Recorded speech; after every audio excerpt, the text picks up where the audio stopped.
진심으로 환영하고 축복합니다. 우리 주변에 계신 분들과 함께 인사 나누도록 하겠습니다. 오늘도 잘 오셨습니다. 부활의 기쁨에 함께하는 우리 모두가 되기를 축복합니다. 눈이 침침하여서 안과를 갔습니다. 검사를 하기 위해서 턱은 받침대 위에 올려놓고 눈은 렌즈에 갖다 대라고 하십니다. 그러면서 선생님이 말씀하시죠. 렌즈 가운데 십자가만 바라보십시오. 가슴이 뭉클해집니다. 근데 검사 시간이 길어지다 보니 이렇게 딴 생각도 들고 힘이 들면서 눈에 초점이 흐려집니다. 선생님이 야단치듯이 말씀하십니다.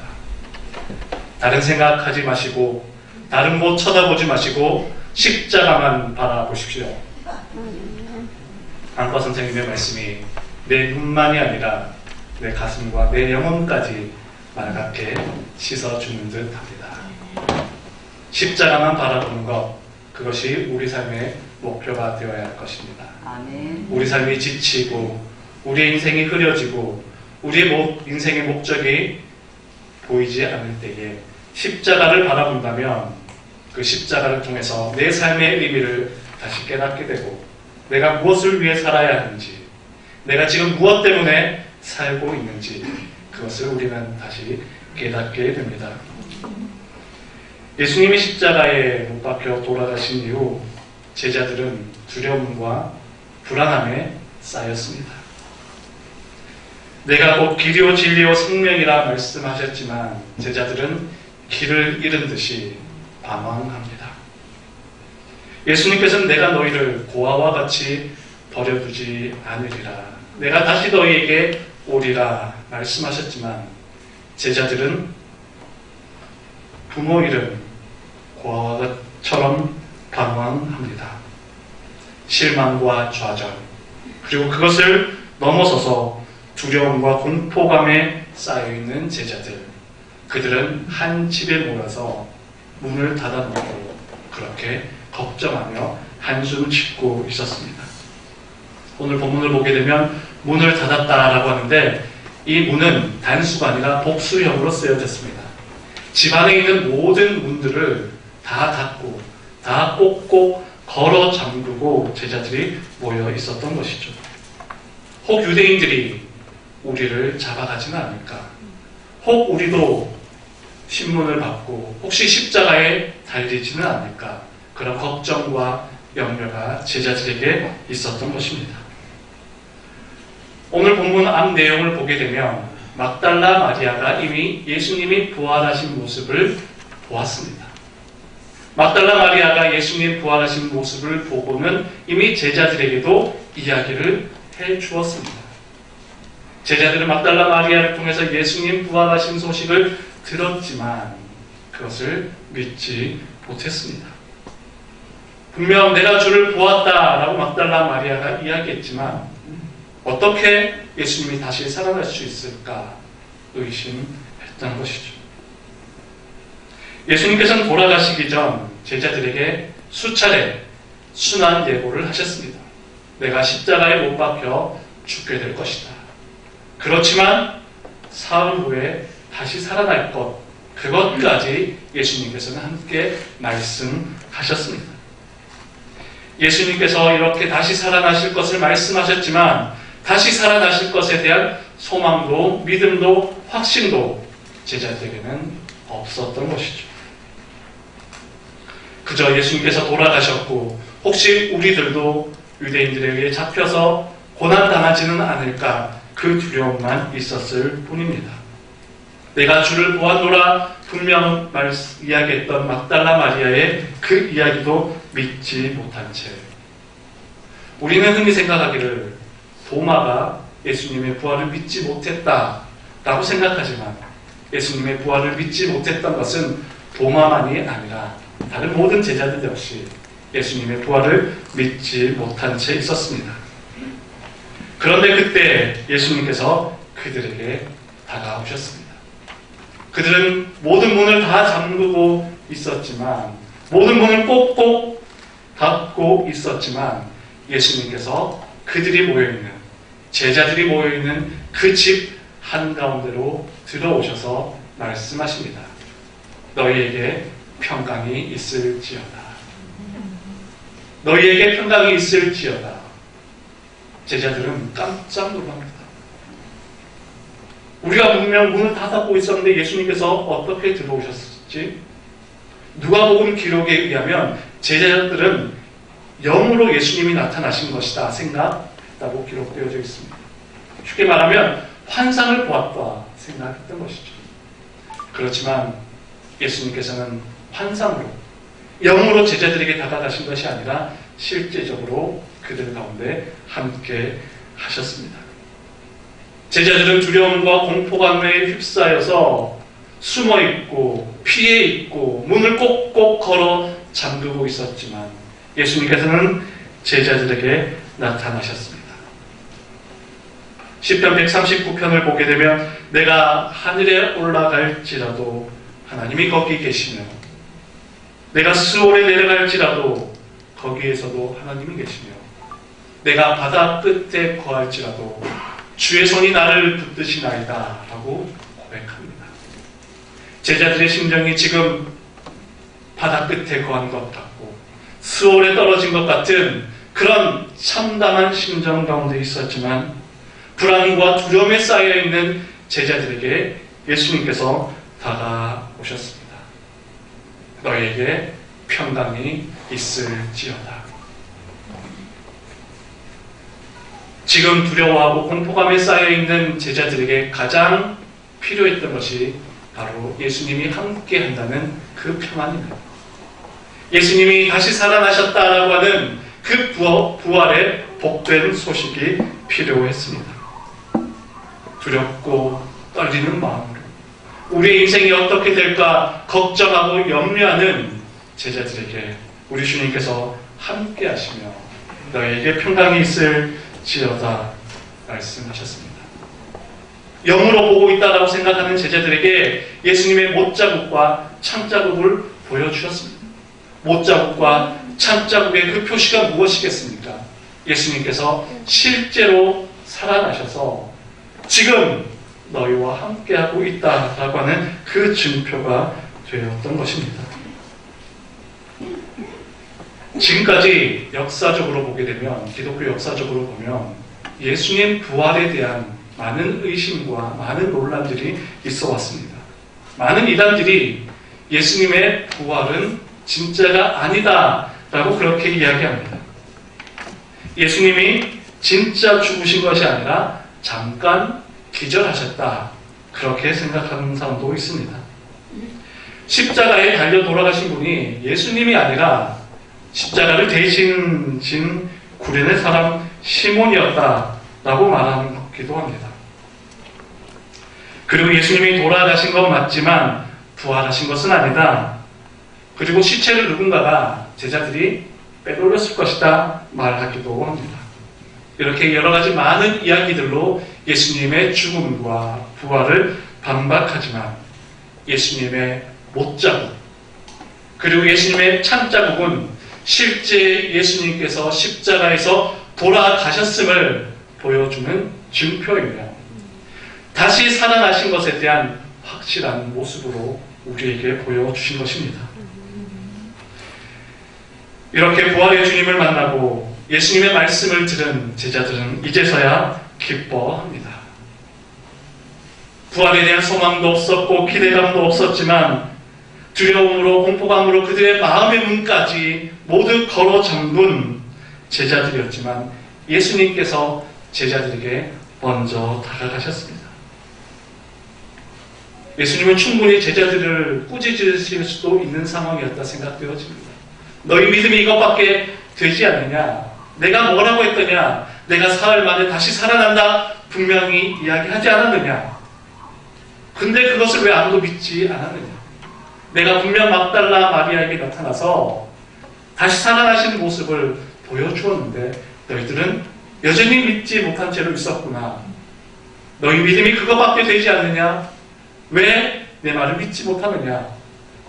예수님은 그렇게 꾸짖지 않으셨습니다. 두려워하고 불안해하고 있는 제자들에게 예수님은 다가가셔서 말씀하십니다. 너희에게 평강이 있을지어다. 그리고 손과 발, 그리고 옆구리에 못자국과 창자국을 보여주실 때에 제자들은 그제서야 기쁨을 회복하게 됩니다. 한국인들에게 많은 사랑을 받는 음악가 안토니오 비발디, 바로 그 음악의 거장이라고 불려지기도 합니다. 바로 그 시대의 음악은 일그러진 둥근 보석이라 불릴 정도로 매우 아름다운 선율을 자랑합니다. 특히 비발디는 매우 과감한 시도와 여러 가지 음악적 기교를 통해서 생동감 있는 그런 음악을 만들었습니다. 그리고 이러한 시도는 후대의 많은 음악가들에게도 새로운 영감을 주게 됩니다. 그의 음악을 잠깐 들어보시겠습니다.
제목은 눌라 인문도 팟센체라, 우리말로는 세상에 참 평화 없어라.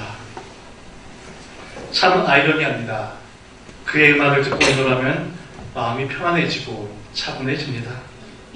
특별히 그는 모테트라고 하죠. 교회에서 불려지는 많은 성가 음악을 만들었습니다. 그래서 주일 아침이 되면 비발디의 음악을 교회나 가정에서 많이 부르고 많이 들었다고 합니다. 이렇게 평화롭고 아름다운 노래의 제목, 세상에 참 평화 없어라. 아름다운 선율과 따뜻한 느낌이 우리에게 참 평화를 주는 듯합니다. 마음의 따뜻한 감동을 전해줍니다. 그런데 그 가사의 내용을 보게 되면 참된 평화는 고난과 시련을 통해서만 가능하다라고 하는 메시지가 담겨져 있습니다. 그리고 비발디의 마음에는 아무리 음악을 아름답게 만든다 하여도, 아무리 화려하고 아무리 세련된 음료를 만든다 하여도 세상에 참된 평화는 이 음악이 줄 수 없다라고 하는 마음도 담고 있습니다. 예수님의 고난은 우리에게 참된 평안을 전해주었습니다. 예수님의 십자가 고난을 통해서 우리에게 참된 자유를 주었고, 예수님의 그 십자가 사랑을 통해서 우리에게 참된 구원의 기쁨을 허락해 주셨습니다. 요한복음 14장 27절 말씀을 보게 되면 나의 평안을 너희에게 주노라. 내가 주는 것은 세상이 주는 평안과는 다른 그런 평안입니다. 말씀하십니다. 오직 예수님만이 우리에게 참된 평화를 주실 수 있습니다. 오직 예수님 안에만 참된 기쁨이 있고 참된 평안이 있음을 예수님의 말씀을 통해서, 그리고 비발디의 음악을 통해서 오늘 우리에게 전해주고 있습니다. 물론 세상이 주는 그런 기쁨들도 있습니다. 세상이 주는 기쁨, 세상이 주는 만족, 그러나 그것은 어떤 두려움도 외로움도 이겨내지 못합니다. 그냥 잠시 그 순간 즐길 뿐이죠. 오히려 예수 그리스도 안에만 있는 그 평화를 여러분 누리며 살아가시기를 간절히 축복합니다. 아멘. 이렇게 예수님께서 제자들에게 나타나셔서 평강을 주시고 기쁨을 회복시켜 주셨습니다. 그리고 이어서 말씀하십니다. 아버지께서 나를 보내신 것 같이 나도 너희를 보내노라. 예수님의 삶은 하나님 아버지께서 보내신 삶이었습니다. 하나님께서 예수님을 이 땅에 보내셔서 삶과 사역을 통해 하나님 나라의 확장을 위해 살아가셨습니다. 그리고 십자가를 지심으로 온 세상의 구원을 완성하셨습니다. 이렇게 하나님께서 예수님을 이 땅에 보내셨듯이 이제는 예수님께서 제자들을 향해 말씀하십니다. 이제 내가 너희를 세상으로 보내노라. 세상으로 나가서 제자들이 해야 할 일이 무엇이었겠습니까?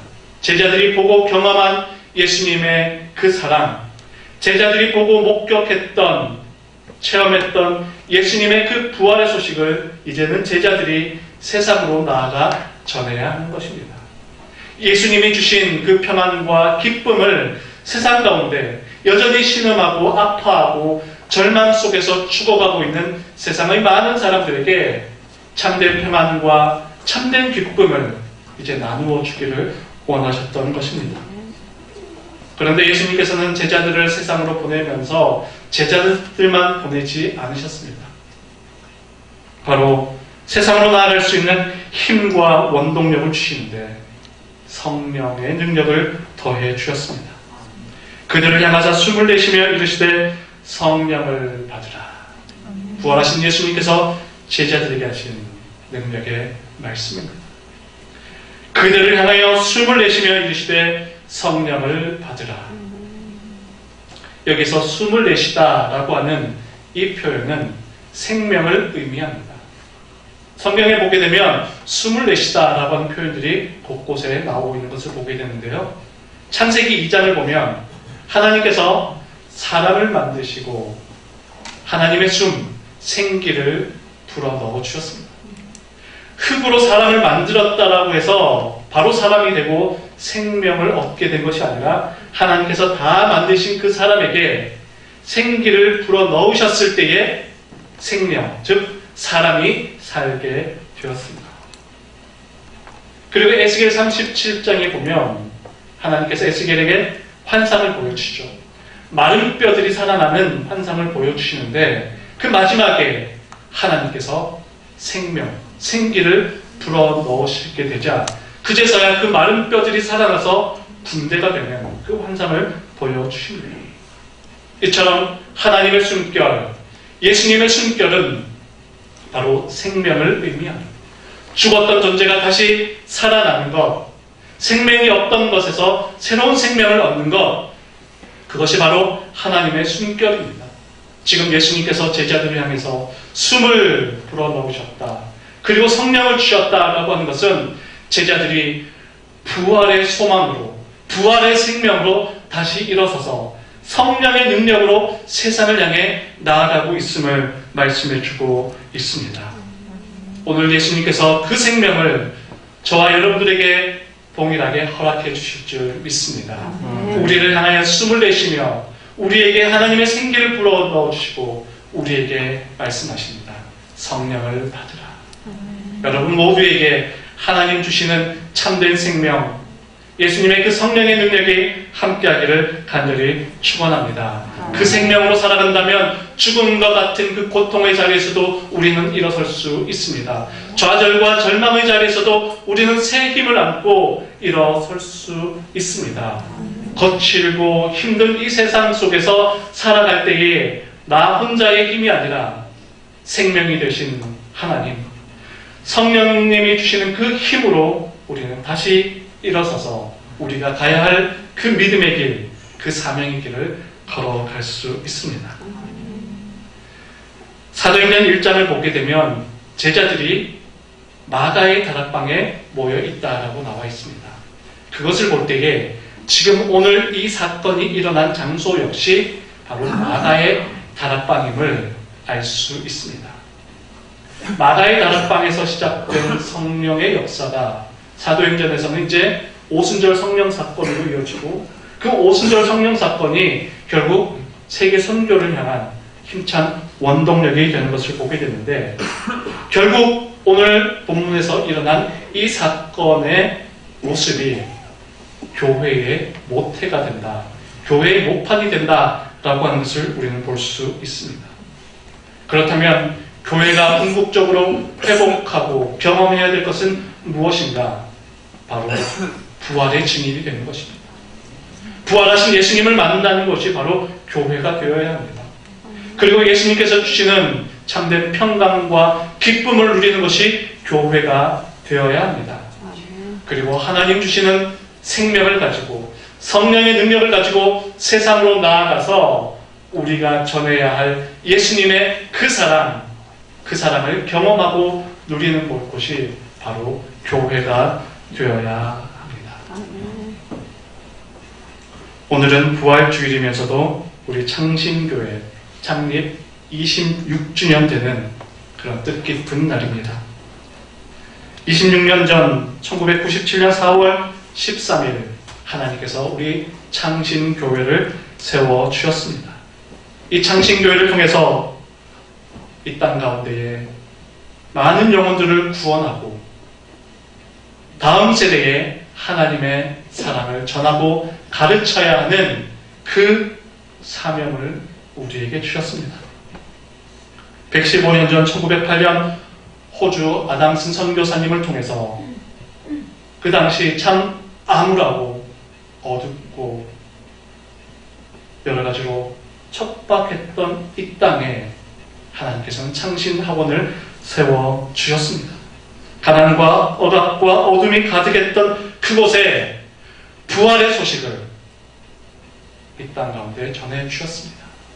그 역사와 그 흐름과 하나님의 그 놀라운 뜻을 우리 창신교회와 창신학원이 지금도 이어가고 있습니다.